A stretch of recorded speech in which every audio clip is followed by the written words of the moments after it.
La lluvia caía a cántaros, convirtiendo las calles madrileñas en verdaderos ríos. El aguacero de septiembre se abatió sobre la ciudad con tal fuerza que los limpiaparabrisas del todoterreno no lograban lidiar con los torrentes de agua que corrían por el parabrisas.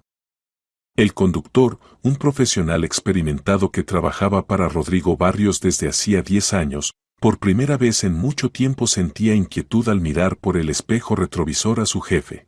Rodrigo Barrios estaba sentado en el asiento trasero, apretando el teléfono en sus manos. El millonario de 45 años, cuyo imperio empresarial incluía 23 centros comerciales y 15 complejos de oficinas por toda España, ahora parecía un padre común y corriente desesperado.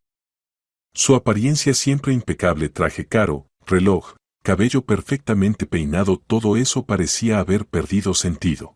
En la pantalla del teléfono brillaba el último mensaje del doctor Serrano: Rodrigo, el estado de Catalina es crítico. El corazón está fallando. Ven inmediatamente. Apenas queda tiempo.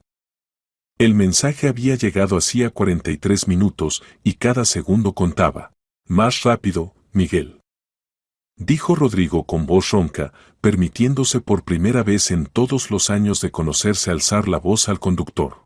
Perdone, don Rodrigo, respondió Miguel, los atascos son terribles. La lluvia ha paralizado todo el centro. Pero ya casi llegamos, mire, ahí está la clínica. Rodrigo miró por la ventana y vio el edificio conocido de la Clínica Cardioquirúrgica Ramón y Cajal. Allí, entre esas paredes, luchaban por la vida de su única hija. Catalina, de 18 años, egresada de un gimnasio de élite, que debía ingresar dentro de 2 meses a la London School of Economics, ahora yacía en cuidados intensivos con un diagnóstico que sonaba como una sentencia. Miocardiopatía dilatada con desenlace en insuficiencia cardíaca terminal, recordó las palabras del cardiólogo jefe de la clínica. Desafortunadamente, don Rodrigo, esta enfermedad progresa rápidamente.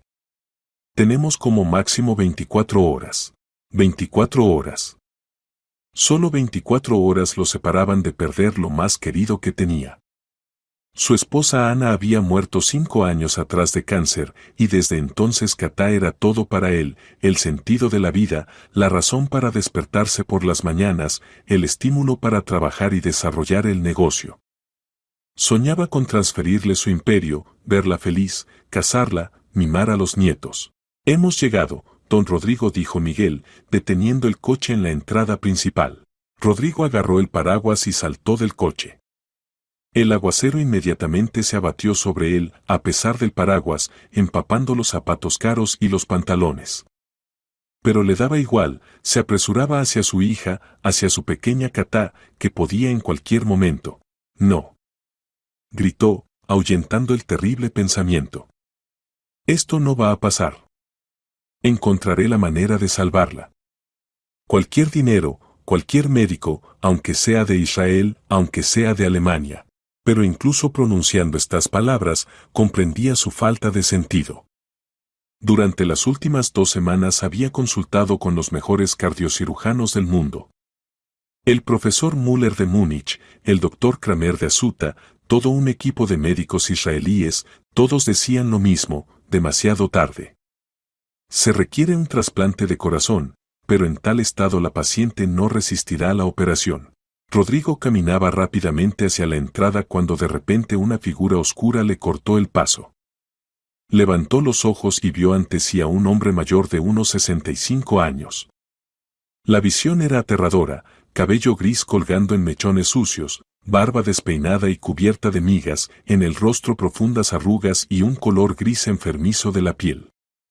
La ropa, una chaqueta rota de la que sobresalía el forro, vaqueros gastados hasta los agujeros, botas desgastadas sin cordones.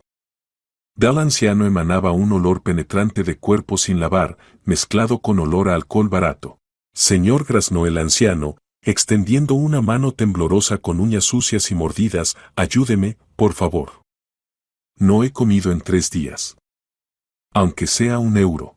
Rodrigo se detuvo en seco. En este momento, cuando su hija se moría, cuando cada segundo contaba, este vagabundo se atrevía a mendigar.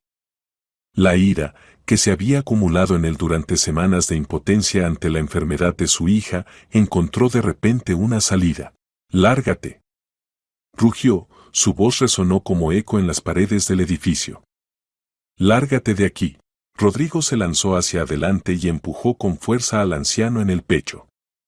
Este, debilitado por el hambre y el alcohol, no se mantuvo en pie y cayó con un golpe sordo sobre el asfalto mojado, golpeándose dolorosamente la espalda. «¡Idiota viejo!», siguió gritando Rodrigo, de pie sobre el caído.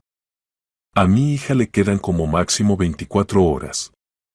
Como máximo 24 horas, ¿entiendes? Y tú estorbas bajo mis pies con tu mendicidad». Varios transeúntes se detuvieron, mirando con reproche la escena, pero Rodrigo estaba ciego de ira y desesperación. El anciano se levantaba lentamente, haciendo muecas de dolor, sus manos temblaban aún más fuerte. «Mi única hija se está muriendo». La voz de Rodrigo se quebró en un grito. «Tiene 18 años. Toda la vida por delante. ¿Y tú?» «Tú». Se cayó, respirando pesadamente, dándose cuenta de que se estaba desahogando con una persona inocente. Pero el dolor era tan fuerte que necesitaba volcarlo en alguien. El anciano finalmente se puso de pie, se sacudió la chaqueta sucia y lentamente levantó los ojos hacia el millonario enfurecido. Y Rodrigo vio de repente esos ojos, grises, profundos, llenos de comprensión y compasión. En ellos no había ni ira ni resentimiento, solo una tristeza infinita y algo más. «¿Sabiduría? Permítame ayudarle a usted y a su hija», dijo el anciano en voz baja, y su voz, a pesar de la ronquera, sonaba sorprendentemente calmada y segura. Rodrigo se quedó boquiabierto. Esperaba cualquier cosa, insultos, quejas, amenazas de llamar a la policía, pero no esto. «¿Qué?», preguntó, no creyendo a sus oídos. «Dije, permítame ayudarle a usted y a su hija», repitió el anciano, limpiándose con la manga el rostro mojado por la lluvia. Rodrigo se rió, histéricamente, dolorosamente. «¿Tú?», gritó. «¿Tú vas a ayudar? Pero si eres un vagabundo, un alcohólico, un mendigo, ¿qué puedes hacer? ¿Recitar un conjuro? ¿O curar con vodka?». «Puedo más de lo que parece», respondió el anciano calmadamente, sin prestar atención al tono burlón. «Me llamo Bruno Montero. Soy médico». «¿Médico?». Rodrigo se rió de nuevo, pero la risa se le atascó en la garganta. Algo en la manera de comportarse de esta persona le hizo dudar de sus suposiciones. A pesar de la apariencia repugnante, el anciano hablaba con corrección, su dicción era clara y en su mirada se leía esa seguridad que solo viene con una gran experiencia profesional. «¿Qué clase de médico eres tú?», lanzó Rodrigo con desprecio, pero su voz ya sonaba menos segura. «Cardiocirujano», respondió simplemente Bruno. «Profesor de cardiocirugía». Mejor dicho, lo era. Si su hija tiene el corazón enfermo, puedo ver su historial médico y, posiblemente, ayudar. Rodrigo estaba bajo la lluvia, sin sentir cómo el agua corría por su cabello y se deslizaba por el cuello de la camisa. ¿Cardiocirujano? ¿Este vagabundo era cardiocirujano? Era absurdo. Pero algo dentro de él, la intuición paterna o simplemente la desesperación, susurraba: ¿y si dice la verdad? ¿Y si esta es tu última oportunidad? Escuche. Bruno dijo, tratando de controlarse. Me disculpo por haberle empujado. Es solo que me estoy volviendo loco de dolor. Lo entiendo, asintió el anciano. Yo mismo soy padre. Mejor dicho, lo era. ¿Qué le pasa a su hija? Miocardiopatía dilatada. Etapa terminal. Los médicos dicen que como máximo 24 horas. La voz de Rodrigo temblaba. Bruno lo miró atentamente. ¿Qué edad tiene la niña? 18. ¿Cuánto tiempo lleva enferma? Hace un mes comenzaron los desmayos.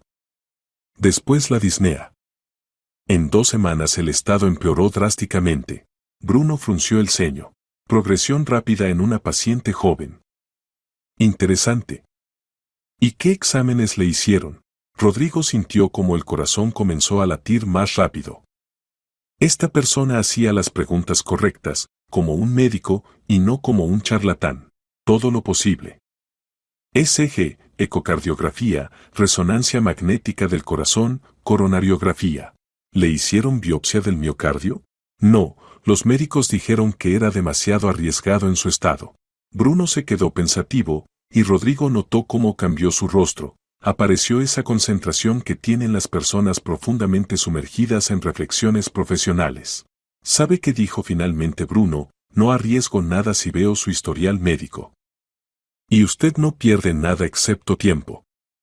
Pero si estoy en lo cierto en mis sospechas. ¿Qué sospechas? Posiblemente el diagnóstico esté mal puesto. Posiblemente haya una oportunidad de ayudar a su hija. Rodrigo estaba bajo el aguacero y sentía cómo dentro de él luchaban el sentido común y la desesperación paterna. El sentido común decía, es una idea delirante. Los mejores médicos del país han examinado a Katá. Pero la desesperación susurraba, ¿y si tiene razón? ¿Y si esta es la última oportunidad? Está bien, dijo finalmente. Vamos. Pero si me está engañando. No estoy engañando, respondió Bruno calmadamente. No tengo razones para mentirle. He perdido todo lo que se puede perder. Pero el deber médico permanece. Se dirigieron hacia la entrada de la clínica, y Rodrigo notó que aunque el anciano estaba mal vestido y evidentemente enfermo, caminaba con seguridad, como una persona que sabe a dónde va. Y esto le dio un poco de esperanza, esa esperanza que no había tenido durante 2 semanas. Bruno Montero estaba sentado en un banco en el pasillo de la clínica, con la espalda apoyada contra la pared fría. Sus manos temblaban no solo por el frío, sino también porque no había bebido en casi 24 horas. Cada célula de su cuerpo exigía alcohol, pero algo lo retenía. Tal vez era la última manifestación del deber profesional, o tal vez la esperanza de redención. 10 años atrás, ni en la peor pesadilla podía haberse imaginado en tal situación. Bruno Montero, lumbrerar de la cardiocirugía mundial, profesor que salvó miles de vidas, autor de una metodología revolucionaria de operaciones cardíacas en recién nacidos. Su nombre era conocido en las mejores clínicas del mundo, lo invitaban a dar conferencias en Harvard y la Sorbona. Los recuerdos llegaron con tal fuerza que gimió de dolor. El 28 de septiembre de 2014, el día que dividió su vida en antes y después. Acababa de terminar una operación de 7 horas en el corazón de un niño de 3 años. La operación había sido perfecta, el pequeño estaba salvado. Bruno estaba en el quirófano, quitándose los guantes, cuando le llamaron del aeropuerto de Bruselas. ¿Profesor Montero? La voz del despachador temblaba. Ha ocurrido una desgracia. El vuelo SN 2847 desde Madrid. El avión se estrelló al aproximarse para el aterrizaje. Bruno recordaba cómo el teléfono se le cayó de las manos. El vuelo SN 2847. Precisamente en ese vuelo volaban hacia él su esposa Verónica y su hija Nelly. Debían celebrar el aniversario de bodas y el cumpleaños de Nelly. ¿Sobrevivieron? Preguntó con voz ronca, recogiendo el teléfono. Lamentablemente, no respondió el despachador. Los 137 pasajeros y 8 miembros de la tripulación murieron. En ese momento algo se rompió en él para siempre. Se desplomó en el suelo del quirófano y comenzó a gritar, gritó tanto que acudieron enfermeras, anestesistas, otros médicos. Pensaron que tenía un ataque, llamaron a cardiólogos. Pero ¿cómo explicarles que este corazón simplemente se había desgarrado de dolor? El funeral fue una pesadilla. 2 ataúdes con restos, uno de Verónica, otro de Nelly. Bruno estaba junto a la tumba y no podía creer que esto le estuviera pasando a él. Verónica, su amada esposa, que siempre lo había apoyado, que había abandonado su carrera de traductora para seguirlo por el mundo. Nelly, su rayito de sol, que estudiaba en la Facultad de Derecho de la Universidad Complutense de Madrid y se iba a casar con su compañero de clase Pablo. Papá escuchaba la voz de Nelly de la última conversación telefónica, mamá y yo te extrañamos tanto. No puedo esperar a verte. Tengo una sorpresa para ti, Pablo me pidió matrimonio. ¿Te imaginas? Vas a tener un yerno. Ahora en lugar de un yerno solo tenía una tumba en el cementerio de la Almudena y una fotografía de una familia feliz que llevaba en el bolsillo interior de la chaqueta rota. Los primeros meses después del funeral intentó trabajar. Los colegas en Bélgica fueron comprensivos, le dieron tiempo, pero las manos comenzaron a temblar. Durante una operación de reemplazo de válvula aórtica en una niña de 5 años, sus manos temblaron tanto que el asistente tuvo que tomar el bisturí. Bruno le dijo entonces el jefe del departamento, Dr. Van der Berg, necesitas vacaciones. Vacaciones prolongadas. Pero ninguna vacación podía curar la herida en el alma. Comenzó a beber, primero por las noches, para dormir sin pesadillas, luego por las mañanas, para encontrar fuerzas para levantarse de la cama. Coñac, whisky, vodka, todo lo que pudiera ahogar el dolor aunque fuera por unas horas. Profesor Montero recordaba la voz del decano de la Facultad de Medicina, entendemos su dolor, pero no podemos permitir que aparezca en las clases en tal estado. Los estudiantes se quejan de que huele a alcohol. El despido de la universidad fue solo el comienzo del fin. Luego lo despidieron de la clínica cuando apareció ebrio de guardia. Después vendió el apartamento en Bruselas, simplemente se lo dio por la mitad del precio al primer comprador que aceptó comprarlo. El dinero se fue en alcohol en unos pocos meses. Regresó a Madrid, pero tampoco encontró paz aquí. Los viejos amigos y colegas al principio trataron de ayudar, pero él rechazaba a todos. El profesor Iglesias del Hospital Ramón y Cajal le ofreció trabajo, pero Bruno ni siquiera pudo acudir a la entrevista, la víspera se fue de borrachera. Bruno lloraba a su prima hermana Leticia, te estás matando. Verónica y Nelly no querrían verte así. No te atrevas a recordarlas. Gritaba él en respuesta. No te atrevas. Debería haber volado con ellas. Debería haber muerto junto con ellas. Los últimos 5 años vivió en el sótano de un edificio de 9 plantas en la calle de Alcalá. Allí lo llevó Sergio, otro alcohólico degradado que conoció en la estación de Atocha.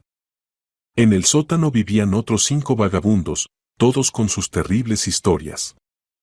Un militar retirado que no pudo superar la muerte de su hijo en una misión militar.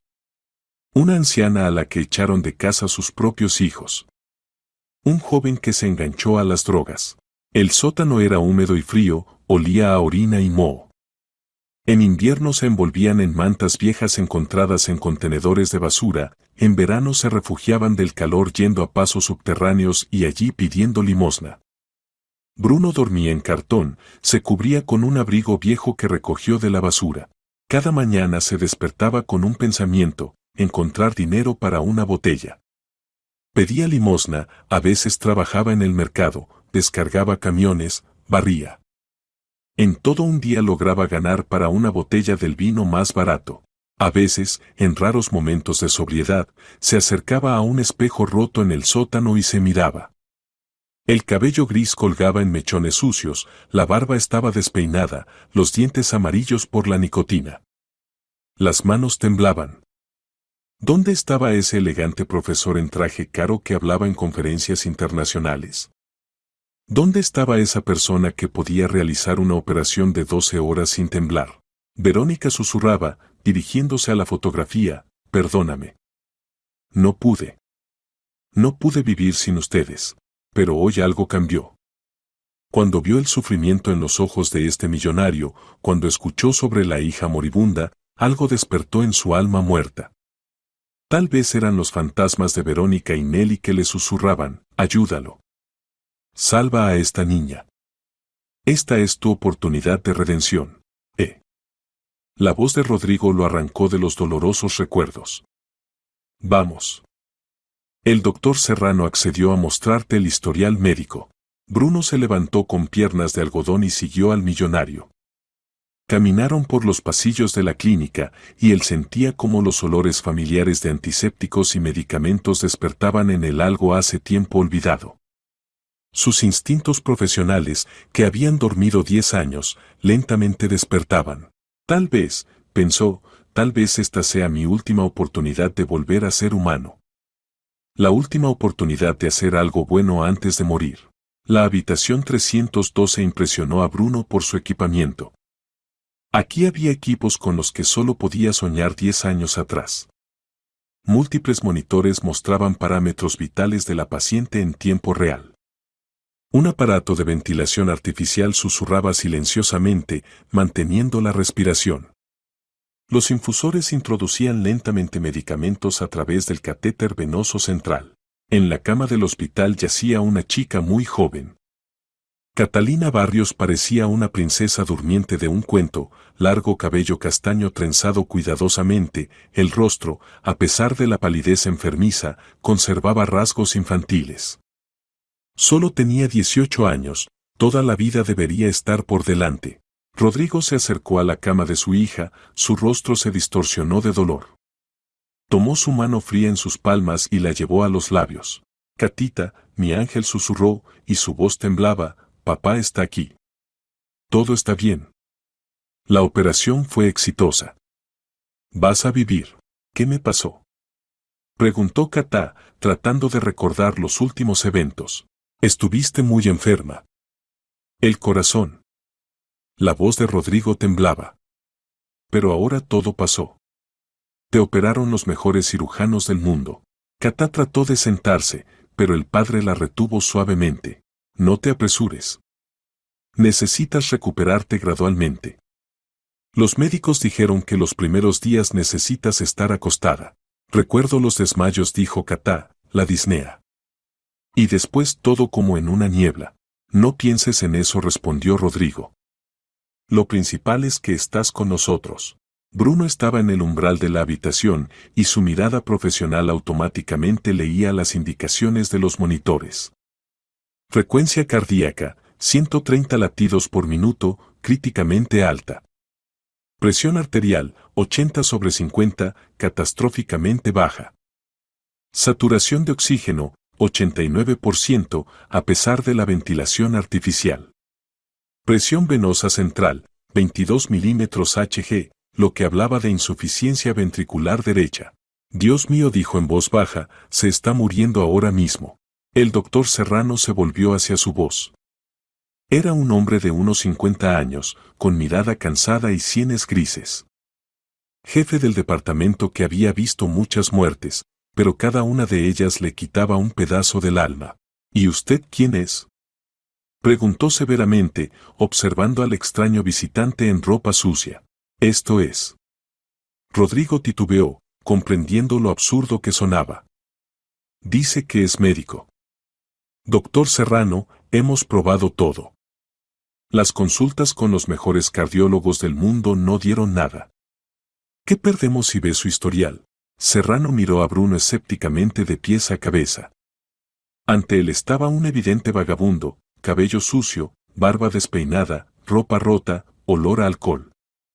Pero algo en los ojos de esta persona lo hizo sospechar. En esos ojos se leía esa seguridad profesional que solo viene con una experiencia enorme. ¿Y usted, dijo Serrano, tiene educación médica? ¿Y en general, cómo llegó a cuidados intensivos? La tengo, respondió Bruno calmadamente, y su voz, a pesar de la ronquera, sonaba sorprendentemente segura. Cardiocirujano. Bruno Montero. El doctor Serrano se quedó petrificado como herido por un rayo. Se acercó lentamente a Bruno, escrutando su rostro. ¿Montero? Preguntó en un susurro. ¿No será el mismo profesor Montero que trabajó en la Universidad Médica de Bélgica? ¿Quién desarrolló la metodología de operaciones cardíacas en recién nacidos? ¿El autor de la operación de Montero? El mismo, asintió Bruno cansadamente. Pero como usted. Serrano no podía creer a sus ojos. Profesor, he leído todos sus trabajos. Aprendí con sus metodologías. ¿Pero qué le pasó? La vida pasó, respondió Bruno amargamente. A veces rompe a las personas de tal manera que no se pueden reparar. Serrano se acercó más, estudiando el rostro de la leyenda de la cardiocirugía. Sí, a pesar de la apariencia aterradora, los rasgos del rostro, la forma de la nariz, los ojos, todo hablaba de que ante él estaba realmente el famoso profesor Montero. Dios mío, susurró. Pensé que había muerto. Después de desaparecer de Bélgica nadie sabía. Mejor hubiera muerto, interrumpió Bruno. Muestre el historial de la paciente. El tiempo es valioso. Serrano con manos temblorosas le entregó una carpeta gruesa con documentos médicos. Bruno la tomó, y Rodrigo notó cómo cambió su rostro. Apareció esa concentración que tienen los verdaderos profesionales. Bruno abrió la carpeta y comenzó a estudiar. Primero leía lentamente, analizando cuidadosamente cada línea, luego cada vez más rápido. Sus dedos, a pesar del temblor, hojeaban las páginas con seguridad, deteniéndose en datos clave. SG murmuró. Miren aquí. Ondas Q profundas en derivaciones V1, V3, pero no hay ampliación de QRS. En la miocardiopatía dilatada debe haber ampliación. Serrano se inclinó sobre el historial. Ecocardiografía, continuó Bruno. Grosor de las paredes del ventrículo izquierdo 14 milímetros, del derecho 8. En la forma dilatada las paredes deben ser delgadas, no engrosadas. Pero las cavidades están expandidas. Comenzó Serrano. Sí, pero miren la función diastólica. Bruno señaló con el dedo el gráfico. Tipo restrictivo de llenado ventricular. E/diagonal A igual a 3,2. Tiempo de desaceleración del llenado diastólico temprano, 120 milisegundos.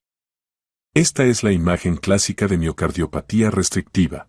Serrano revisaba rápidamente los datos. Su rostro se volvía cada vez más sorprendido. Coronariografía, continuó Bruno. Las arterias coronarias están intactas. Pero miren la hemodinámica pulmonar, presión en la arteria pulmonar 60 milímetros de mercurio, presión de enclavamiento 28. Esto es restricción. Dios mío, susurró Serrano. ¿Pero cómo pudimos equivocarnos? Un concilio de los mejores cardiólogos. Porque miraron los síntomas, no la causa, dijo Bruno. Disnea, edemas, cavidades cardíacas expandidas, todo esto existe tanto en la forma dilatada como en la restrictiva. Pero el mecanismo de desarrollo es diferente. Rodrigo escuchaba su conversación, sin entender los términos médicos, pero sintiendo que estaba pasando algo importante. ¿Entonces se puede ayudar?, preguntó con voz temblorosa. Si es amiloidosis del corazón u otro proceso infiltrativo, entonces sí, respondió Bruno. Se necesita resección endomiocárdica con prótesis valvular. La operación es compleja, pero factible. Pero tales operaciones no se hacen en España, objetó Serrano. En España no, concordó Bruno. Pero mi alumno, Cristóbal Sánchez, trabaja en la clínica de la Cruz Roja en Bruselas. Él puede realizar tal operación. ¿Su alumno?, preguntó Serrano. Sí. Yo le enseñé cuando daba clases en Bélgica. Ahora es uno de los mejores cardiocirujanos de Europa. En la voz de Bruno apareció orgullo. Rodrigo agarró a Bruno del brazo. ¿Puede contactarlo? ¿Ahora mismo? No puedo, negó con la cabeza Bruno. No tengo ni teléfono ni computadora. Y es poco probable que quiera hablar conmigo después de que desaparecí de su vida. ¿Pero puede darme sus coordenadas? Puedo. Pero dígale que llama en nombre de Bruno Montero. Dígale que pido su ayuda para una niña moribunda. Él entenderá. En este minuto los monitores en la habitación sonaron bruscamente. El ritmo cardíaco de Katá se aceleró a 160 latidos por minuto, la presión cayó a valores críticos. Fibrilación auricular. Gritó Serrano, lanzándose hacia la chica. Enfermeras. Inmediatamente, 2 enfermeras corrieron a la habitación con el carrito de reanimación. Serrano rápidamente llenó una jeringa con medicamento y la inyectó en el catéter central. Cordarón 200 miligramos, ordenó. Preparen el desfibrilador. Bruno instintivamente dio un paso hacia la cama, sus reflejos profesionales funcionaron automáticamente. No desfibrilador, dijo. Con tal patología la terapia electroimpulsiva puede provocar paro cardíaco. Mejor añadan preparados de potasio y magnesio. Serrano titubeó por un segundo, luego asintió a la enfermera. Cloruro de potasio, magnesio, ordenó. Después de varios minutos el ritmo se estabilizó. Katá seguía inconsciente, pero los indicadores de los monitores mejoraron un poco. No queda tiempo en absoluto, dijo Serrano, limpiándose el sudor de la frente. Otro ataque así y todo terminará.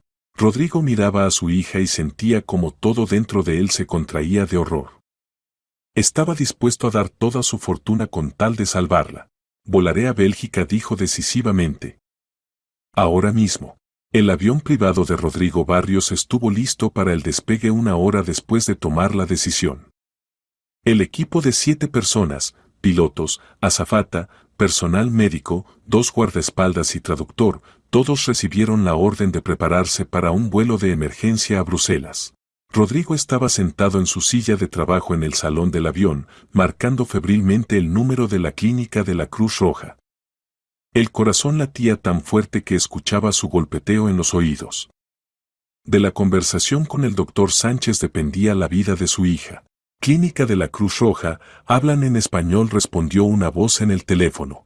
Necesito al doctor Cristóbal Sánchez, jefe del departamento de cardiocirugía, dijo rápidamente Rodrigo. Es cuestión de vida o muerte. Un momento, lo conecto. Los tonos en el teléfono parecían eternidad. Rodrigo cerró los ojos y mentalmente rezó a todos los santos en los que creía y no creía. Habla Sánchez, se escuchó una voz masculina tranquila con ligero acento. Doctor, me llamo Rodrigo Barrios.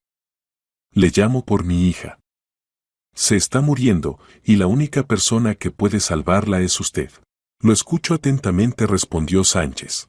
Llamo en nombre de Bruno Montero, pronunció Rodrigo esas palabras que, según esperaba, se convertirían en la llave para la salvación de su hija. En el teléfono se hizo silencio. Rodrigo solo escuchaba el zumbido de los motores del avión que ya se elevaba al cielo. ¿Bruno? La voz de Sánchez temblaba. ¿Está vivo? ¿Dónde está? En Madrid.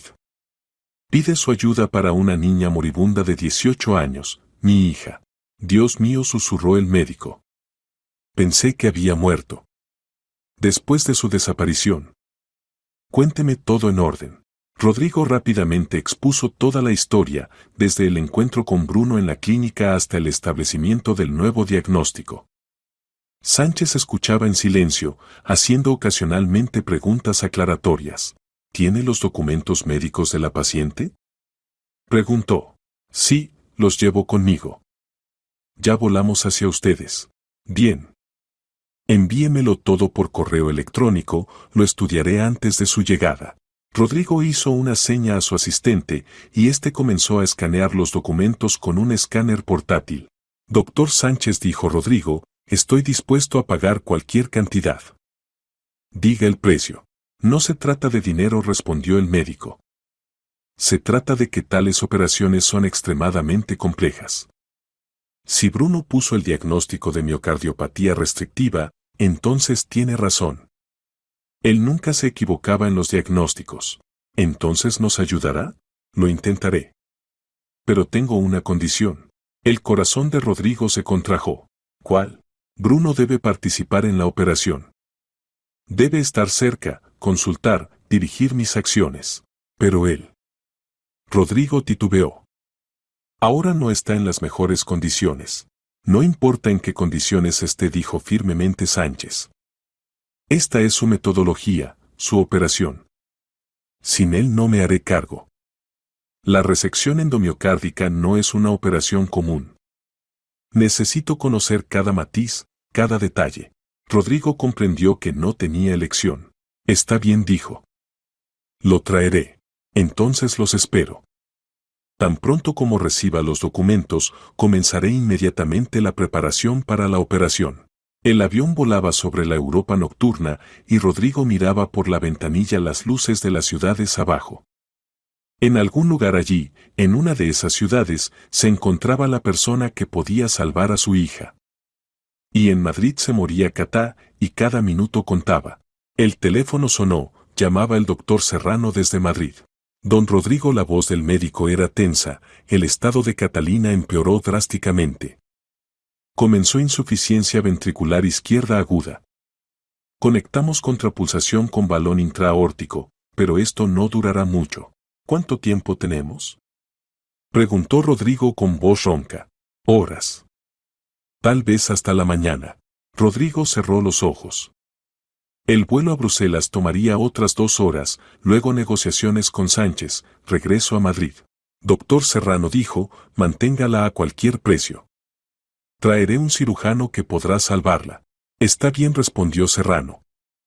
Haremos todo lo posible. Rodrigo colgó y marcó el número de su asistente principal en Madrid. Máximo dijo, tan pronto como recoja al doctor en Bruselas, volaremos inmediatamente de regreso. Y además, encuentre a ese Montero. Parece que vive en algún sótano. Encuéntrelo y espere mis instrucciones. 1 hora después Rodrigo recibió respuesta de Sánchez por correo electrónico, estudié los documentos. El diagnóstico de Bruno es correcto. Es miocardiopatía restrictiva, probablemente sobre la base de amiloidosis. Operable. Listo para volar a Madrid, pero la operación solo con el maestro. Sin Bruno no me haré cargo. El avión se acercaba al aterrizaje en el aeropuerto de Bruselas. Rodrigo miraba las luces de Europa y pensaba que nunca en la vida había experimentado tal tensión. Incluso cuando se decidían negocios multimillonarios, cuando su imperio colgaba de un hilo, no sentía tal miedo, porque entonces se trataba de dinero. Y ahora, de la vida de su única hija. La clínica de la Cruz Roja los recibió con pasillos fríos y blancura estéril de las paredes. Eran las 4 de la mañana, pero el doctor Sánchez los esperaba en su oficina. Era un hombre de unos 40 años, de estatura media, con ojos marrones atentos y movimientos seguros de cirujano. ¿Usted es Barrios?, preguntó, extendiendo la mano. Soy Cristóbal Sánchez. Doctor, gracias por aceptar recibirnos, respondió Rodrigo, estrechando la mano extendida. Pasen, siéntense. Sánchez señaló con un gesto la silla. Cuénteme sobre Bruno. ¿Cómo está? ¿Dónde ha estado todos estos años? Rodrigo contó todo lo que sabía sobre la vida del profesor Montero después de la tragedia. El rostro de Sánchez se volvía cada vez más triste. Traté de encontrarlo después del funeral de Verónica y Nelly, dijo. Vine a Bruselas, llamé a todos los conocidos. Pero se desvaneció como si se hubiera disuelto. Se degradó, dijo honestamente Rodrigo. Se emborrachó, se volvió indigente. Cuando lo encontré, pedía limosna. ¿Pero puso el diagnóstico correcto? En la voz del médico sonaba esperanza. Sí. Su colega de Madrid confirmó que es realmente miocardiopatía restrictiva. Sánchez guardó silencio largo tiempo, estudiando los documentos médicos de Catá. ¿Entiende? Dijo finalmente, esta operación la desarrolló precisamente Bruno. Fue el primero en el mundo en realizar resección endomiocárdica en amiloidosis del corazón. Aprendí de él, asistí en decenas de tales operaciones, pero... Se tensó Rodrigo. Cada caso es único. Necesito tomar decisiones durante la operación, ver lo que solo él ve. Sin su participación el porcentaje de éxito cae del 30 al 10%. Y con él, 50%. Bruno es un genio de la cardiocirugía. Aunque sus manos tiemblen, su cerebro funciona como antes. Rodrigo sintió una oleada de esperanza. ¿Entonces acepta volar con nosotros? Sí, asintió Sánchez. Pero con la condición de que Bruno asista. Y otra condición más, la operación debe realizarse en las próximas 24 horas. Según los documentos, casi no queda tiempo. Acepto cualquier condición, dijo Rodrigo. Sánchez se levantó y se acercó a la ventana. ¿Sabe?, dijo, por mucho tiempo me culpé por no haber podido ayudar al maestro después de la tragedia. Tal vez ahora tengo la oportunidad de corregir esto. ¿Cómo? Bruno perdió el sentido de la vida después de la muerte de su familia. Pero si salva a su hija, si vuelve a sentirse médico, posiblemente esto lo ayude a regresar a la vida.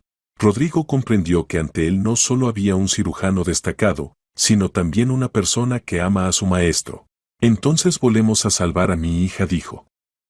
Y a su maestro. El regreso a Madrid se convirtió para Rodrigo en el vuelo más largo de su vida. Cada minuto esperaba una llamada del doctor Serrano con el mensaje de que todo había terminado. Cristóbal Sánchez estaba sentado al lado, estudiando historiales médicos y preparándose para la operación que podía convertirse en la última oportunidad para la chica moribunda. Señor Barrios, dijo Cristóbal, dejando a un lado los documentos, debo ser honesto con usted. Incluso si encontramos a Bruno en condiciones apropiadas, las posibilidades no son muy altas. Su hija ha estado demasiado tiempo en estado crítico. Rodrigo apretó los apoyabrazos de la silla tan fuerte que los nudillos de los dedos se pusieron blancos. Ella es fuerte, susurró. Como su madre. Ana luchó contra el cáncer hasta el final. Catá también luchará. Cuando el avión aterrizó en Barajas, en la pista ya los esperaban 3 coches de escolta y una ambulancia. Rodrigo no perdía tiempo, cada segundo contaba. ¡A la clínica!, gritó al conductor. Más rápido. Por el camino logró llamar a Serrano. Doctor, ¿cómo está Catá? Mal, don Rodrigo. La voz del médico era sombría. Muy mal. La conectamos a un corazón artificial externo, pero esto nos da como máximo unas horas. El corazón prácticamente no funciona. Resistan, dijo Rodrigo. Traje un cirujano. Ahora buscaremos a Montero. En la clínica los recibió un verdadero alboroto. Serrano personalmente recibió a Sánchez en el vestíbulo. Cristóbal dijo, extendiendo la mano, he leído sus trabajos. Es un honor conocerlo. Igualmente, respondió Sánchez. Lléveme a la paciente. ¿Y dónde está el profesor Montero? Lo están buscando. Enviaron gente a ese sótano donde vive. Subieron a cuidados intensivos. El estado de Catá era aterrador. A su cuerpo estaban conectados decenas de cables y tubos. El aparato de corazón artificial trabajaba monótonamente en lugar de su propio órgano, que apenas se las arreglaba. Sánchez examinó en silencio a la chica, estudió las indicaciones de los monitores. Su rostro se volvía cada vez más sombrío. Casi no queda tiempo, le dijo a Serrano. Necesitamos operar en las próximas horas. ¿Dónde está el quirófano? Listo. Pero sin el profesor Montero. Sin él no empezamos, dijo firmemente Sánchez. En este momento en el pasillo se escucharon voces. Rodrigo salió corriendo de la habitación y vio a sus guardaespaldas que literalmente arrastraban al resistente Bruno. Suéltenme, gritaba el anciano. Iré solo. Bruno se veía igual que la víspera. No estaba ebrio, pero de él emanaba un olor nauseabundo, la ropa estaba sucia y rota. Bruno se acercó. Rodrigo, mi hija se está muriendo. Usted prometió ayudar. ¿Su hija?, murmuró Bruno. ¿Encontró a Cristóbal? Mientras tanto, Cristóbal salió de la habitación y vio a su maestro en tal estado. El rostro del cirujano se distorsionó de dolor. Bruno dijo en voz baja, ¿qué le pasó? Bruno levantó los ojos y por varios segundos escrutó el rostro de Cristóbal. Gradualmente en su mirada apareció reconocimiento. ¿Cristóbal?, susurró. ¿Eres realmente tú? Sí, soy yo. Cristóbal se acercó más, sin prestar atención al olor. Tu alumno. Bruno se tambaleó y casi se cayó. Cristóbal lo sostuvo. Cristóbal, muchacho mío, lloró Bruno, perdóname. Perdona que me haya vuelto así. No quería que me vieras así. No importa, susurró Cristóbal, y Rodrigo vio que el joven médico también tenía lágrimas en los ojos. No importa, maestro. Lo principal es que estás aquí. Ya no soy médico, sollozaba Bruno. Soy un borracho, un vagabundo. Mis manos tiemblan, no recuerdo nada. ¿Recuerdas?, dijo Cristóbal. Ayer pusiste el diagnóstico correcto a una niña que no podían curar los mejores cardiólogos de Madrid. Significa que el médico en ti aún vive. Rodrigo no aguantó y agarró a Bruno por los hombros. Bruno dijo, y su voz se quebraba, si hay en usted aunque sea una gota de humanidad, ayude. Mi hija tiene 18 años. Ella no tiene la culpa de lo que le pasó a usted. No la deje morir. Bruno lo miró, y Rodrigo vio que el anciano recordó algo y se quedó pensativo. La niña. Susurró. Sí, miocardiopatía restrictiva. Sí. Exclamó Rodrigo. Usted recuerda todo. Recuerdo, asintió Bruno. Pero no puedo operar en tal estado. No necesita operar, dijo Cristóbal. Solo esté cerca. Aconseje, dirija. Yo seré sus manos. Bruno guardó silencio largo tiempo, luchando consigo mismo. Finalmente se enderezó, y en su voz aparecieron notas de la antigua seguridad. Está bien, dijo. Pero primero necesito ponerme en orden. Y necesito café fuerte. Y un sándwich. Me caigo de hambre. Rodrigo sintió una oleada de esperanza. Tal vez aún no todo estaba perdido. Máximo. Gritó al guardaespaldas. Lleve al profesor a la ducha, búsquenle navaja, ropa limpia. Y traigan un termo del café más fuerte que encuentren y un sándwich. Pero entonces de la habitación salió corriendo una enfermera. Doctor Serrano. Gritó. La paciente tiene paro cardíaco. Todos corrieron a la habitación. En los monitores se mostraba una línea recta, asistolia. Katá yacía inmóvil, solo el aparato de ventilación artificial seguía inflando sus pulmones. Adrenalina. Gritó Serrano. Comenzamos reanimación. Bruno, a pesar de su estado, se acercó a la cama y miró los monitores. Esperen, dijo. No adrenalina. En la miocardiopatía restrictiva la adrenalina puede agravar la situación. ¿Pero qué hacer? Preguntó Serrano. Calcio, dijo Bruno. Cloruro de calcio y electroestimulación. El ritmo puede restablecerse. Serrano ejecutó las indicaciones. Después de varios minutos angustiosos en el monitor aparecieron contracciones cardíacas débiles pero regulares. Funcionó, susurró Cristóbal. Es usted un genio. Pero Bruno no escuchaba los elogios. Miraba a Katá y veía en ella a su hija muerta Nelly. La misma juventud, la misma indefensión.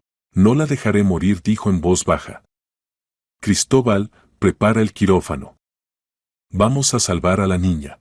La transformación de Bruno tomó media hora, pero el resultado superó todas las expectativas. De al baño salió una persona completamente diferente, limpio, bien afeitado, con traje médico y zuecos, con cabello peinado cuidadosamente hacia atrás. Solo los ojos permanecían rojos, y las manos aún temblaban ligeramente. El café ayudó, le dijo a Rodrigo. Gracias por la ropa y el sándwich. Hacía tiempo que no me sentía humano. Rodrigo lo miraba y no podía creer que fuera el mismo indigente al que había empujado 2 días atrás. Ante él estaba un hombre respetable en el que se adivinaban los rasgos de la antigua grandeza. ¿Listos para empezar? Preguntó Rodrigo. Listo, respondió Bruno, y por primera vez en muchos años su voz sonaba segura. Cristóbal revisaba las radiografías de Katá cuando se abrió la puerta. Levantó la cabeza y se quedó inmóvil. Ante él estaba su maestro como lo recordaba, limpio, seguro de sí mismo, con esa dignidad especial que distingue a los verdaderos profesionales. Bruno, completamente diferente, reconozco en usted a mi maestro, susurró Cristóbal, y su voz temblaba de emoción. Sí, me puse en orden, respondió Bruno, y él mismo tenía lágrimas en los ojos. Estuvieron de pie uno frente al otro varios segundos, luego Cristóbal se acercó rápidamente al maestro y lo abrazó. Perdóname, Cristóbal, dijo Bruno. No podía hablar con nadie, ver a nadie. El dolor era demasiado fuerte. Entiendo, asintió Cristóbal. Pero lo principal es que está aquí. Ahora podemos ayudar a esta niña. Se sentaron a la mesa, y Cristóbal desplegó ante el maestro todos los documentos médicos, radiografías, análisis, resultados de exámenes.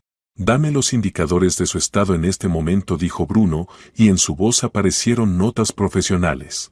Estudiaba cuidadosamente las radiografías médicas y diagramas. Amiloidosis del corazón, dijo Bruno después de un largo estudio. Imagen clásica. ¿Ves estos depósitos en la ecocardiografía?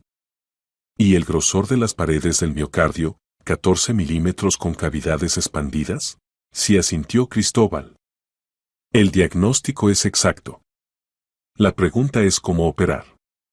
La resección endomiocárdica en tal estado. Difícil, pero posible, interrumpió Bruno.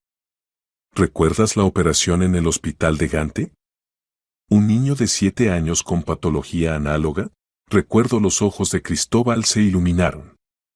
Usted entonces desarrolló un enfoque fundamentalmente nuevo. Exactamente. Resección por etapas con prótesis valvular intermedia. Primero removemos los depósitos amiloides del ventrículo izquierdo, luego del derecho. Rodrigo escuchaba su conversación y no entendía los términos médicos, pero sentía que entre maestro y alumno estaba pasando algo importante, la transmisión de conocimientos que podían salvar a su hija. ¿Qué posibilidades?, preguntó. Con un cirujano común, 10%, respondió honestamente Cristóbal. Pero con Bruno cerca, 50%. ¿Y sin operación? No las hay, dijo Bruno. La niña morirá en unas horas. Rodrigo cerró los ojos. 50% era mejor que nada. Pero aún daba miedo. ¿Cuándo empezamos?, preguntó. Ahora, respondió Bruno. No se puede perder tiempo. Pasaron al quirófano. Kataya yacía en la mesa, conectada al aparato de circulación artificial. El anestesista verificó la preparación de la paciente para la operación. Todo listo, informó. Cristóbal se acercó a la mesa y tomó el bisturí. Bruno se colocó al lado, su papel era consultivo, pero todos entendían que de él dependía el éxito de la operación. Recuerda la regla principal, Cristóbal, dijo Bruno. El corazón no tolera la prisa. Cada movimiento debe ser preciso y pensado. Recuerdo, maestro, respondió Cristóbal. Y además, agregó Bruno, no operamos simplemente un corazón. Operamos la vida de alguien, los sueños de alguien. En esta niña está todo el universo de su padre. Rodrigo estaba sentado en el pasillo junto al quirófano y esperaba. Las lágrimas corrían por sus mejillas. Este anciano, al que había empujado e insultado, entendía su dolor mejor que cualquier otra persona. Empezamos, dijo Cristóbal, haciendo la primera incisión. La operación comenzó a las 7 de la mañana e inmediatamente mostró su complejidad. Cuando Cristóbal abrió la caja torácica de Katá, todos los presentes en el quirófano exclamaron: el corazón de la chica estaba aumentado casi al doble, y sus paredes tenían un aspecto seroso no natural. Dios mío, susurró uno de los asistentes, ¿cómo vivía con tal corazón? Juventud y fuerza de voluntad, respondió Bruno, estudiando atentamente el cuadro que se había abierto. Cristóbal, ¿ves estos depósitos amarillos en el epicardio? Es amiloide. Hay que ser extremadamente cuidadoso, el tejido es muy frágil. Cristóbal asintió y continuó el trabajo. Sus movimientos eran precisos y seguros, pero se veía cómo se tensaban sus hombros, cómo se concentraba mirando el campo operatorio. Conectamos el aparato de circulación artificial, dijo Cristóbal. Detenemos el corazón. El corazón de Katá se quedó inmóvil. Ahora su vida la mantenían solo las máquinas, el aparato de ventilación artificial y el aparato de circulación artificial. En el quirófano se hizo más silencioso, solo se escuchaba el siseo medido de los aparatos y las órdenes silenciosas del cirujano. Comenzamos la resección del ventrículo izquierdo, dijo Cristóbal, tomando un instrumento especial. Cuidado, advirtió Bruno. ¿Ves esta zona? Aquí pasa la arteria descendente anterior. Aléjate 2 milímetros a la izquierda. Cristóbal corrigió la dirección de la incisión. Bruno estaba al lado, siguiendo cada movimiento de su alumno, y de vez en cuando daba consejos. Sus manos temblaban, pero la voz era calmada y segura. Excelente, dijo. Ahora necesitamos remover los depósitos amiloides del tabique interventricular. Pero ten cuidado, allí pasa el sistema de conducción del corazón. Hora tras hora la operación continuaba. Cristóbal metódicamente removía las zonas afectadas del músculo cardíaco, y Bruno lo dirigía, compartía experiencia, advertía sobre peligros. La temperatura corporal de la paciente está bajando, informó el anestesista. 34 grados. Normal, respondió Bruno. En tal operación la hipotermia protege el cerebro de la isquemia. Rodrigo estaba de pie tras la pared del quirófano ya 4 horas. Las piernas se entumecieron, la espalda dolía, pero no podía alejarse ni un paso. Junto a él estaba el doctor Serrano, que de vez en cuando lo animaba. Hay que tener esperanza. Sánchez es un excelente cirujano, pero con el profesor Montero cerca se supera a sí mismo. ¿La salvarán? Preguntó Rodrigo con voz ronca. No lo se respondió honestamente Serrano. Pero si alguien puede hacerlo, son ellos. Mientras tanto en el quirófano ocurrió un momento crítico. Al remover los depósitos amiloides del ventrículo derecho, Cristóbal accidentalmente tocó una de las arterias coronarias. Sangrado. Gritó el asistente. La sangre se derramó en el campo operatorio, cerrando la visión. Todos en el quirófano se agitaron y esperaron instrucciones posteriores. Cristóbal, no entres en pánico, dijo calmadamente Bruno. Aprieta la arteria con el dedo. Así. Ahora toma la microaguja con prolene 7-0. Cristóbal ejecutó las indicaciones del maestro. Sus manos no temblaron, a pesar de la situación crítica. Pon la sutura, continuó instruyendo Bruno. ¿Recuerdas cómo te enseñé? Puntada por el borde, no perfores la pared posterior. En 10 minutos el sangrado se detuvo. Cristóbal suspiró. Gracias, maestro, dijo. Sin usted no me habría arreglado. Te habrías arreglado, respondió Bruno. Eres un excelente cirujano, Cristóbal. Solo necesitas creer en ti mismo. La operación continuó. La remoción de los depósitos amiloides estaba terminada, ahora venía la parte más compleja, la prótesis de las válvulas del corazón. La válvula mitral está afectada en un 70%, dijo Cristóbal, estudiando el cuadro que se había abierto. Se necesita prótesis completa. De acuerdo, asintió Bruno. Usa bioprótesis. A su edad servirá unos 20 años y después se podrá reemplazar. La instalación de la prótesis requirió otras 2 horas de trabajo de orfebrería. Cada sutura debía ser ideal, de esto dependía la vida posterior de la paciente. Listo, dijo finalmente Cristóbal. La prótesis está instalada. Verificamos la hermeticidad. El anestesista introdujo solución fisiológica en el corazón. La prótesis se mantenía perfectamente, no había filtraciones. Excelente, dijo Bruno. Ahora la válvula tricúspide.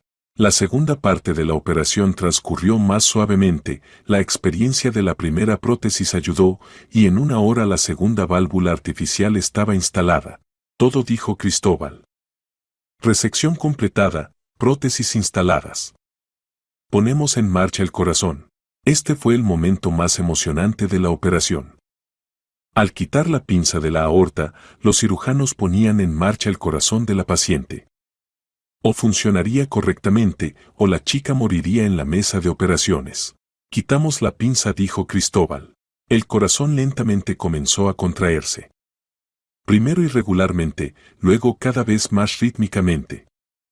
Los monitores mostraron parámetros estables, frecuencia cardíaca, presión arterial, gasto cardíaco. Funciona, susurró Cristóbal. Por supuesto que funciona, sonrió Bruno. Eres un excelente cirujano, hijo. En el quirófano sonaron aplausos contenidos del personal médico.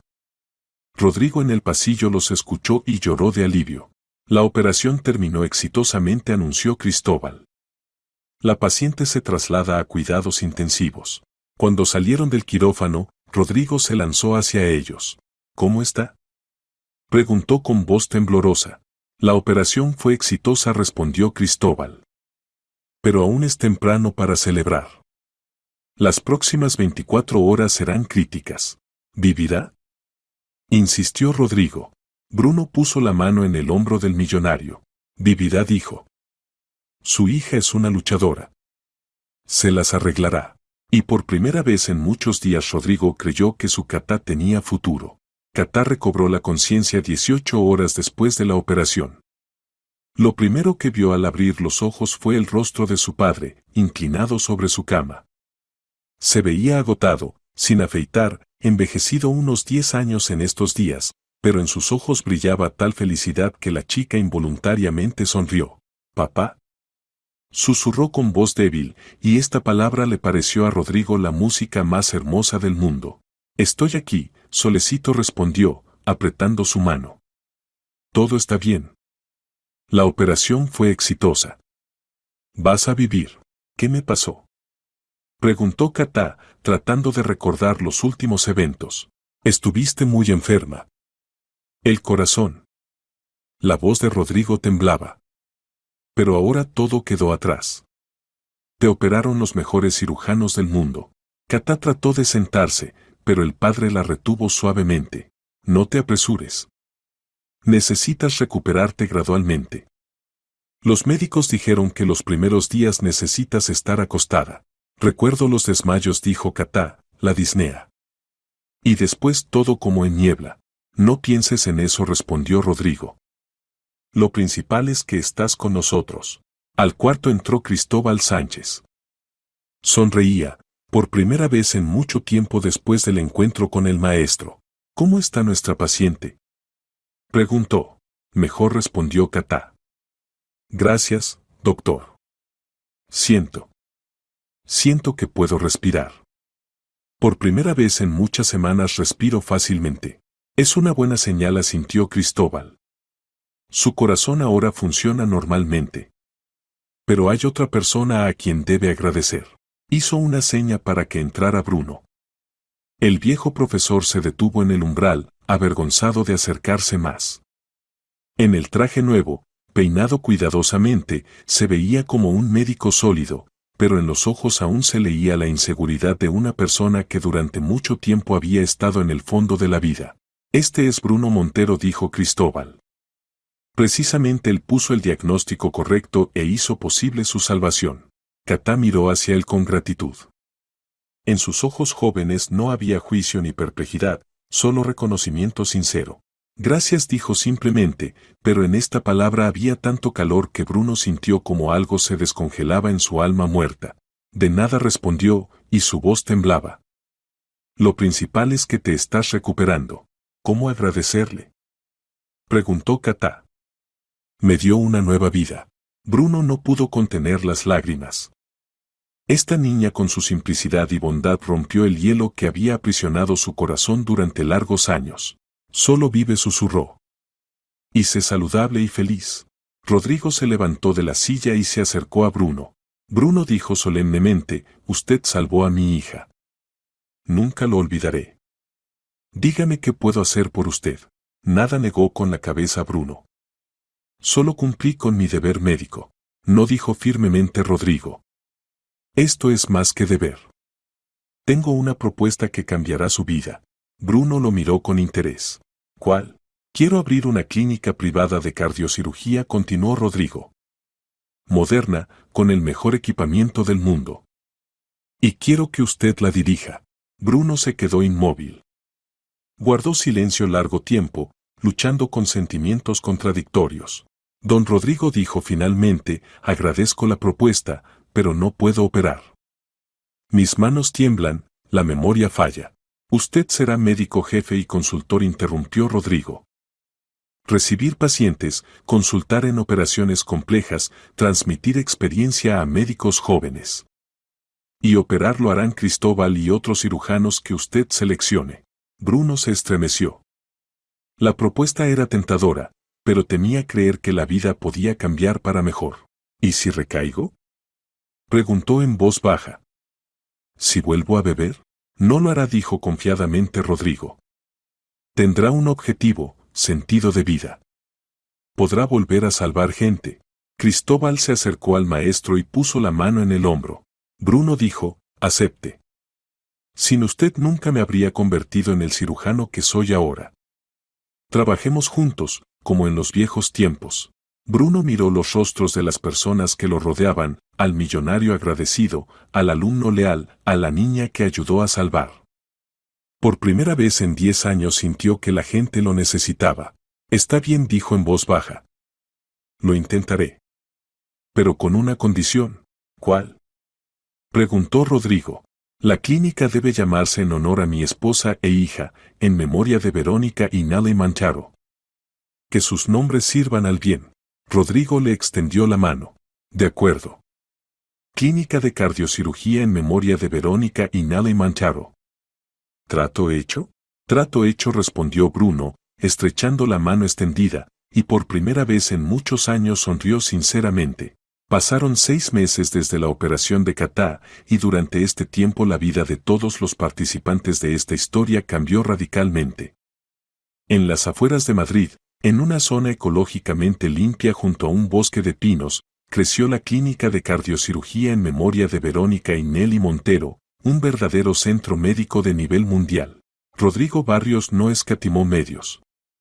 El edificio de la clínica fue diseñado por los mejores arquitectos e incluía 5 quirófanos equipados con el equipamiento más moderno, salas de cuidados intensivos, consultorios de diagnóstico, centro de rehabilitación e incluso un pequeño hotel para familiares de pacientes.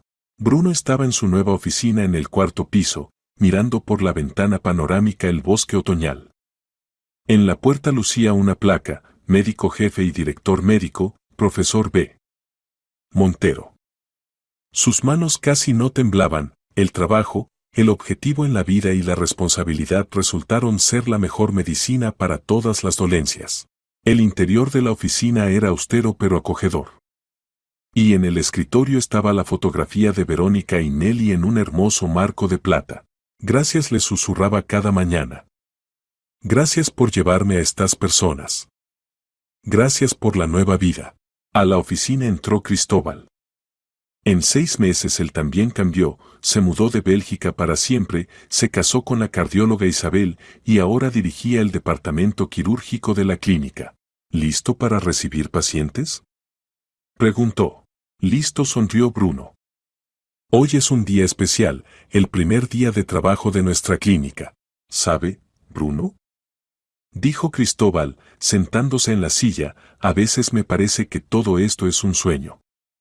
Hace 6 meses pensé que nunca más lo vería, y ahora trabajamos juntos otra vez. La vida es una cosa sorprendente, concordó Bruno.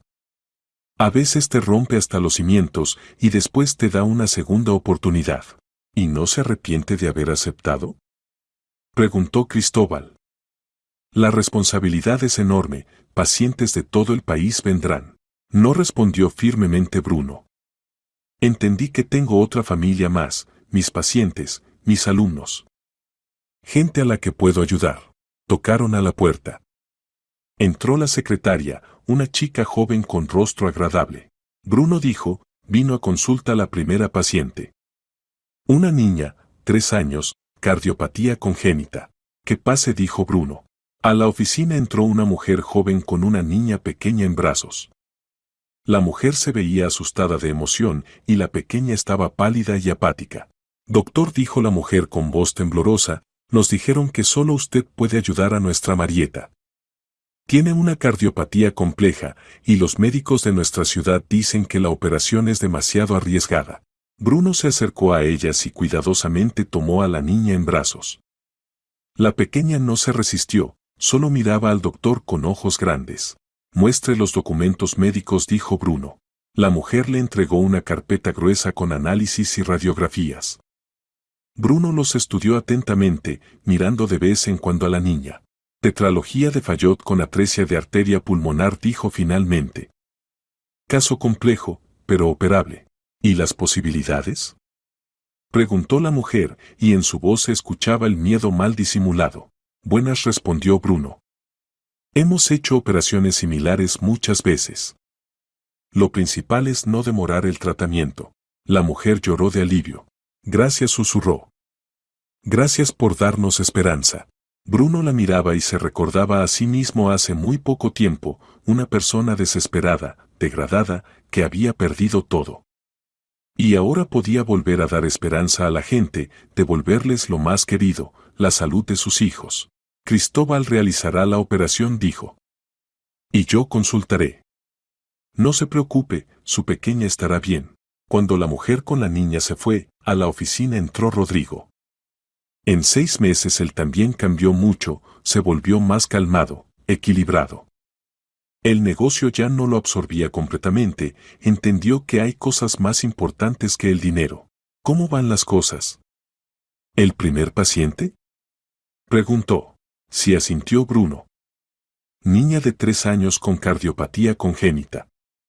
Operaremos la próxima semana. ¿Y cómo está Cata?, preguntó Cristóbal. Excelente, sonrió Rodrigo. Ingresó al instituto médico, estudia con entusiasmo.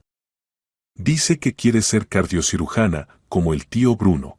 Bruno sintió calor en el pecho. Cata realmente se había vuelto para él como una segunda hija. A menudo venía a la clínica, ayudaba a las enfermeras, estudiaba literatura médica. Es una chica capaz, dijo. De ella saldrá una excelente médica. Por cierto, dijo Rodrigo, tengo noticias. El doctor Serrano quiere venir a trabajar con nosotros.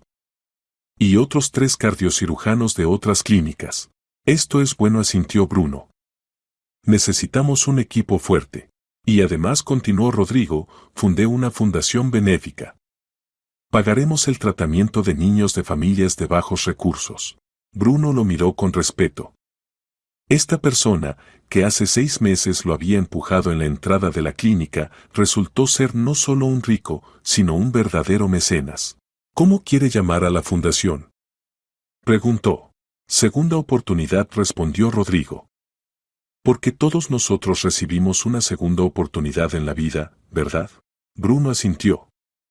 Realmente, cada uno de ellos recibió lo que buscaba. Rodrigo recuperó a su hija, Cristóbal se reunió con el maestro, Cata recibió una nueva vida, y Bruno mismo encontró un nuevo sentido de existencia. ¿Sabe?, dijo Bruno, acercándose a la ventana, a veces me parece que Verónica y Nelly aún están cerca. Que dirigen mi mano, sugieren las decisiones correctas. Posiblemente sea así, respondió Rodrigo. Posiblemente el amor sea más fuerte que la muerte. Tras la ventana comenzaba un nuevo día, lleno de esperanzas y posibilidades. En la clínica ya trabajaban médicos, se preparaban para operaciones, recibían pacientes. Y Bruno sabía que cada persona salvada era una pequeña victoria sobre el dolor, sobre la desesperación, sobre la muerte. Su nueva vida apenas comenzaba. Pasó un año desde la apertura de la clínica. Durante este tiempo Bruno y su equipo realizaron cientos de operaciones, salvaron muchas vidas. La reputación de la clínica creció rápidamente, a ellos llegaban pacientes no solo de España, sino también de otros países. Bruno ya no bebía. El trabajo lo absorbía completamente, dándole lo que había perdido muchos años atrás, la sensación de ser necesario y útil. Cada paciente salvado era para él una pequeña victoria sobre el pasado, sobre el dolor de la pérdida. Cristóbal se adaptó completamente en España y se convirtió en uno de los cardiocirujanos líderes del país. Realizaba las operaciones más complejas, pero siempre consultaba con el maestro antes de tomar decisiones importantes. En la clínica trabajaban médicos jóvenes que aprendían de Bruno. Les transmitían no solo conocimientos, sino también la filosofía del quehacer médico, compasión hacia los pacientes, disposición a luchar por cada vida hasta el final. Una vez por la tarde, cuando la jornada laboral llegaba a su fin, Bruno estaba sentado en su oficina, estudiando la historia clínica de un paciente complejo. Tocaron a la puerta. Adelante, dijo. A la oficina entró una mujer joven con un niño pequeño en brazos. Se veía preocupada. Doctor, dijo, me dijeron que usted puede ayudar a mi hijo. Tiene una cardiopatía, y los médicos dicen que la operación es muy arriesgada. Bruno miró al pequeño. El niño no tenía más de 1 año, pero ya se veía que estaba gravemente enfermo. Muestre los documentos médicos, dijo Bruno. La mujer le entregó una carpeta con análisis. Bruno los estudió atentamente. El caso era complejo, múltiples defectos de desarrollo del corazón que requerían una serie de operaciones. Difícil, dijo honestamente. Pero posible. Será necesario realizar varias operaciones por etapas. ¿Y qué posibilidades hay?, preguntó la mujer con voz temblorosa. Buenas, respondió Bruno. Hemos hecho operaciones similares. Lo principal es no perder tiempo. La mujer lloró de alivio. Gracias, susurró. Gracias por darnos esperanza. Bruno la miraba y se recordaba a sí mismo hace 1 año, una persona desesperada, degradada, que había perdido todo. Y ahora podía volver a dar esperanza a la gente, devolverles lo más querido, la salud y la vida de sus seres queridos. A menudo recordaba esa noche lluviosa de septiembre cuando su destino cambió en la entrada de la clínica. Entonces 2 personas estaban al borde de la desesperación, uno por el dolor, otro por la enfermedad de su hija. Bruno reflexionó. Tal vez su esposa e hija no simplemente abandonaron este mundo, sino que cumplieron su misión, le enseñaron a valorar la vida y ayudar a otros. Pasaron otros 5 años. La clínica en memoria de Verónica y Nelly Montero se convirtió en uno de los centros cardioquirúrgicos líderes no solo de España, sino también de Europa. Aquí venían a aprender médicos de diferentes países, aquí se realizaban conferencias internacionales. Bruno, que ya estaba en edad respetable, transfirió la dirección de la clínica a Cristóbal y él mismo era consultor honorario de los médicos. Venían a consultarle de todo el mundo sobre los casos más complejos. Cristóbal se convirtió no solo en un cirujano destacado, sino también en un excelente maestro.